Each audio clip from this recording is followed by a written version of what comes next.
I don't know about you, but I only trust the best. So if you're looking at getting your roof checked out, redone, these are the guys that can help you. Belter Roofing and Construction, they are the best. They'll come out, do a free inspection. You can trust them with your roof. Call them, Belter Roofing and Construction.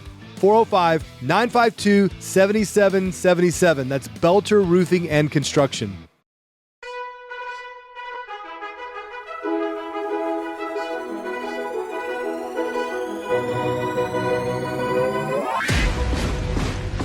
This is the Jake for the State podcast, and this is the call for every red-blooded, God-fearing, liberty-loving patriot to prepare yourself, take your position, stand your ground, and advance the cause of freedom.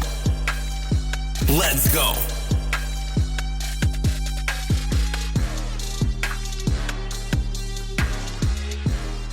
Hey guys, welcome back to the Jake for the State podcast.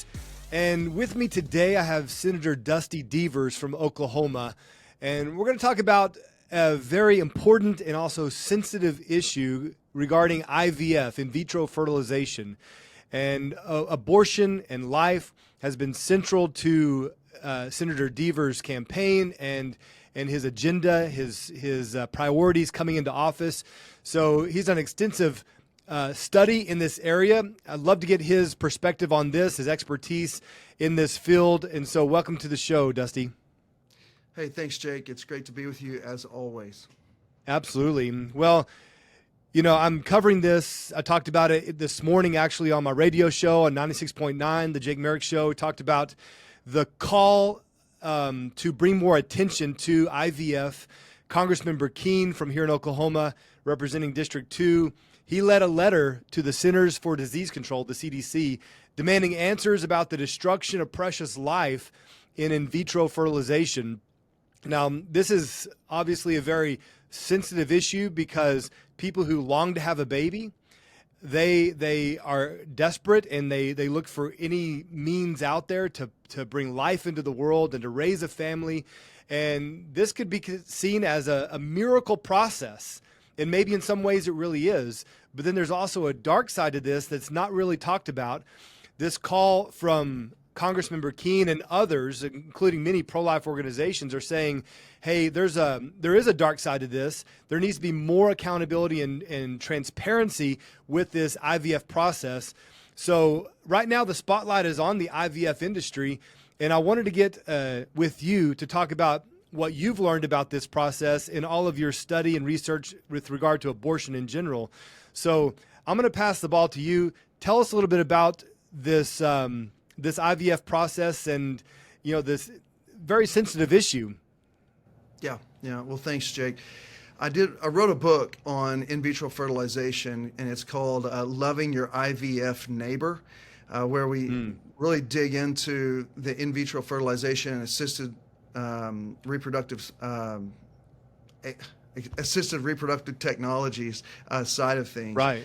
And let me just say at the very beginning, this is a very sensitive subject. It's very difficult and an emotional subject to talk about. And so from the beginning, I want to say that I have friends and have counseled couples who have been confronted by the profound pain and weight of infertility, and we want to acknowledge their grief and their difficulties and mourn with them, which I think many of us have. We live in a broken world where there is much pain and suffering and really unmet longings, which can be devastating and disorienting. And we have to mourn with them, and we're sorry for them. And I'll just say, I mourn with you if you're one of those couples. And at the same time, I have to say, Dusty, that was a struggle that my wife and I went through, not due directly to infertility, but because my wife has a heart condition. She was told she would never have babies. So we desperately wanted a family, and we looked at every possible option. And we were really looking seriously at surrogacy and IVF and these different options. You know, praise God, she was able to get pregnant and carry, and we have a beautiful little 9-year-old girl now. But these are things we seriously considered ourselves. And man, I understand the weight of this and how important this is to a lot of people. Yeah, absolutely. And so because of that, And because of the steadfast love of the Lord, we want to come alongside these folks and search God's wisdom in His Word, like someone probably did with you guys, Jake, and point you to God's love for His own people that's clear in His sending His own Son, and then directing us to the Word of God that helps us think biblically and rightly about life, and therefore IVF. And I'll just say this. I have a friend, Evan Leno. He's an ethicist, and he wrote a book called Ethics is Worship.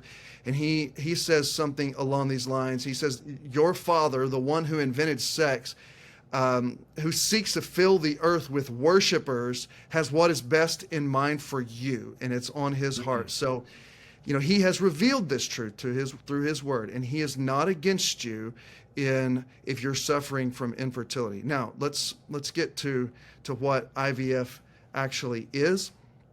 IVF, in vitro fertilization. In vitro means in glass, and essentially what it is it's this process by which the typical process is that they are going to regulate a woman's hormones such that she releases eggs.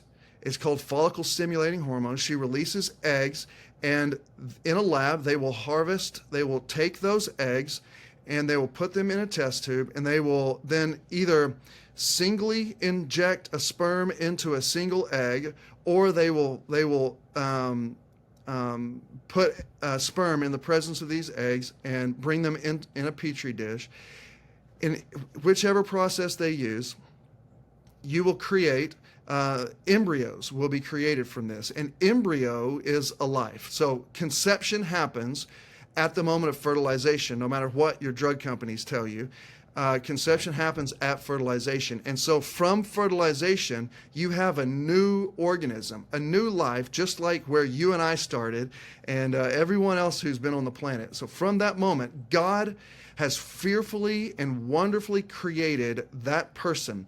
He has enfleshed them and ensouled that person. So there's a new person with a soul and a body. And he does it for the glory of God through and to reflect Jesus. Jesus, everything was created after him. And so from that moment, all life belongs to God. And it's a sacred gift from God. And God says he owns all souls. So we have to first say, those lives are deserving of protection just as much as you or me. Okay? If we establish that, then we say they have to be protected just like you and me. Then we have to say, well, when do things go wrong in IVF? Yes, things can go wrong in IVF. And so from days about all the way up to day 5, typically, they are going to look at the growth of these embryos and see and give them a morphological grade. They grade them to see if they think that they're going to be the most viable. The ones that are the least viable, they will then either destroy, throw in the trash, or they will give over to science, which is pretty rare at that stage, or really that's what they're doing. So some studies, because like Senator or Congressman Burkeen has said, there's very little accountability and transparency in the IVF and assisted reproductive technology field.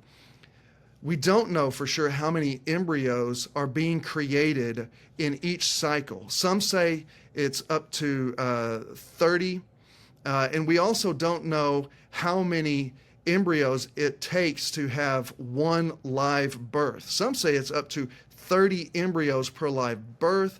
Others say 8. The question is, what about the other 29? What about the other 7 if it is? What happened to those? Are we saying that's what I want to talk about? Yeah. Are we saying we don't know because it's not being revealed? Is that why we don't know? Yes, there's very little transparency and accountability, and really very little law to regulate how we're treating life in these IVF clinics. They don't have to track hardly anything. So across the world, there are very few nations that actually have restrictions. There are a couple that do a good job with some of their restrictions to protect life. So backing up, if it's one live birth per 29 embryos that are created in a lab, what happens to those other 29? Well, the ones that are morphologically graded low, they will be discarded. The ones that are high enough, that are viable, they'll make it to day 5 or 6, and the choice will then come. A set of parents, how many are they going to transfer from the test tube or frozen? Because most of them now are the viable ones, or most of them are frozen.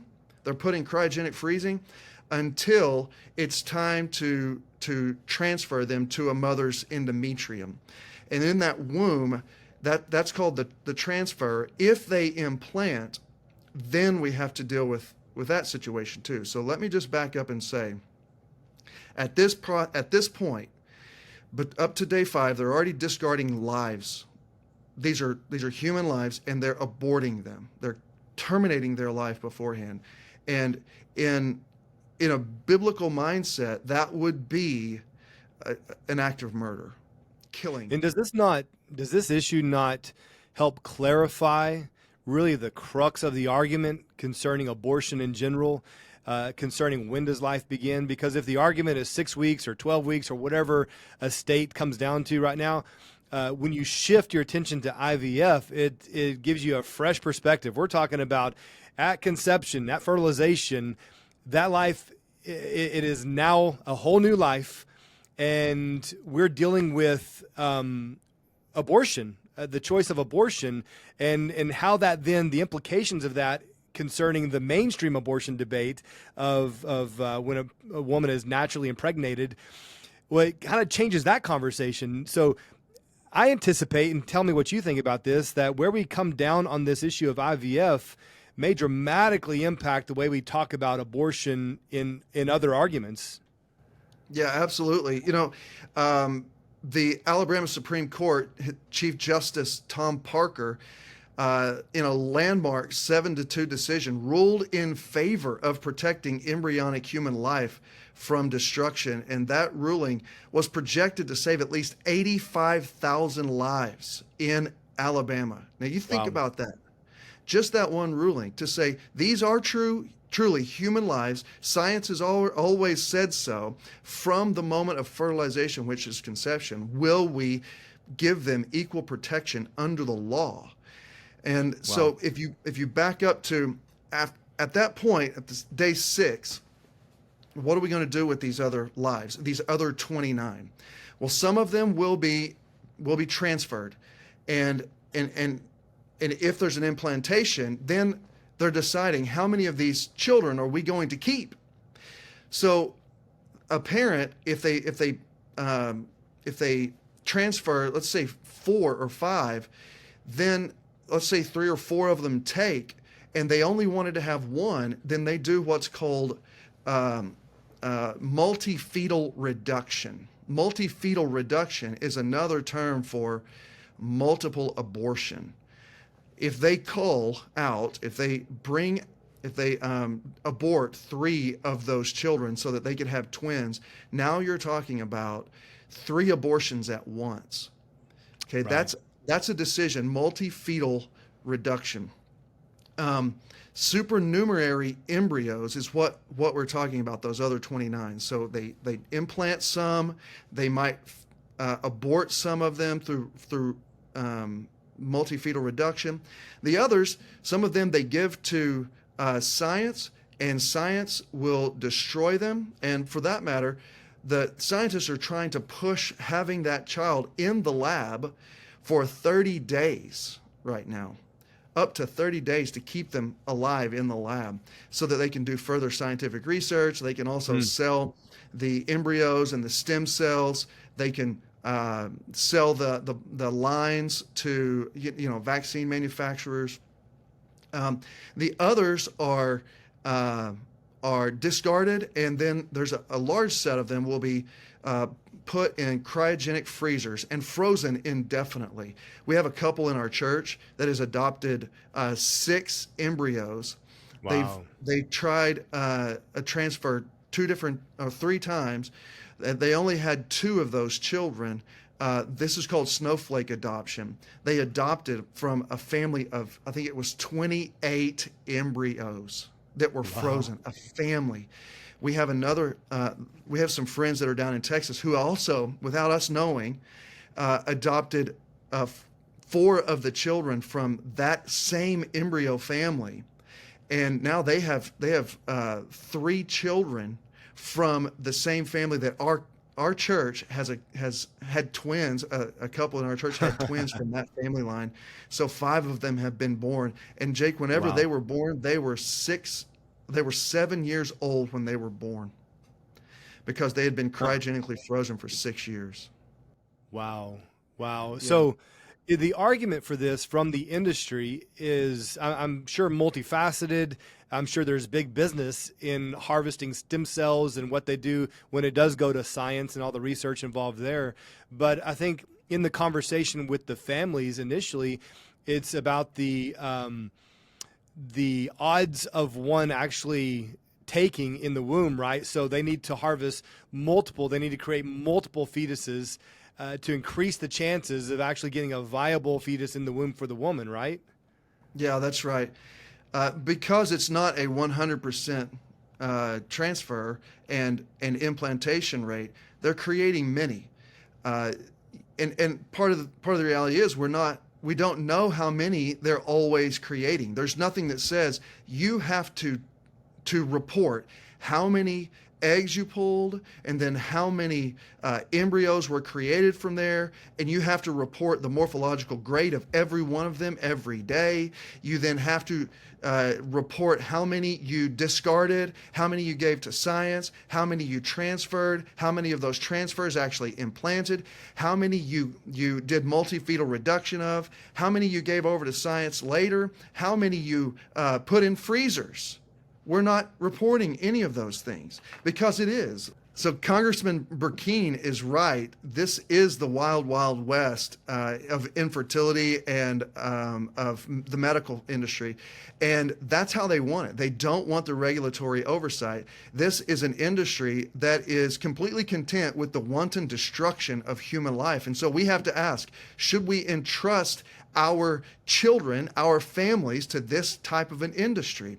I want to get into some of the dark side of IVF with you, Jake, and I've just got a few minutes left before I have to head to the Senate floor. So some of these things are just shocking, absolutely shocking, and it further tells you why we need more regulatory oversight. So they do what's called pre-implantation genetic testing, PGT.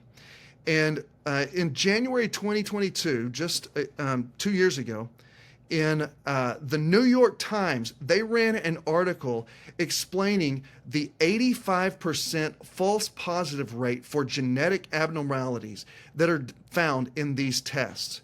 They test before they implant or before they transfer, and 85% of the time it was found that they were wrong in finding genetic abnormalities and mutations. So these parents are being told, your child's got going to have some genetic disorder, and so we need to go ahead and destroy it or give it over to science.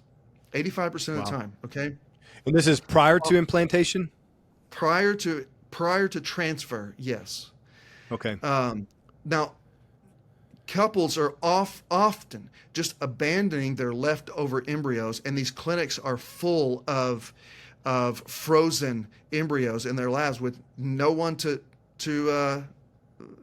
they've abandoned them. They're really fatherless at this point.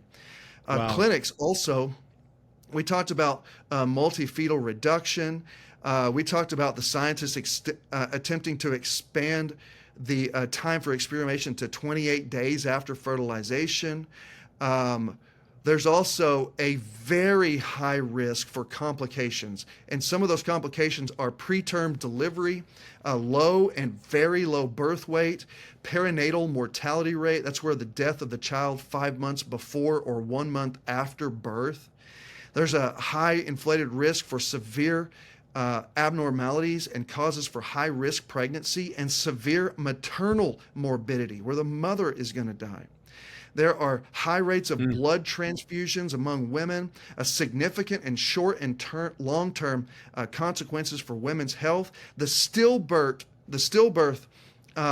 rate is 8 times more frequent in IVF and ICSI, if people are into industry, they'll know what that is, pregnancies, than in natural occurring pregnancies.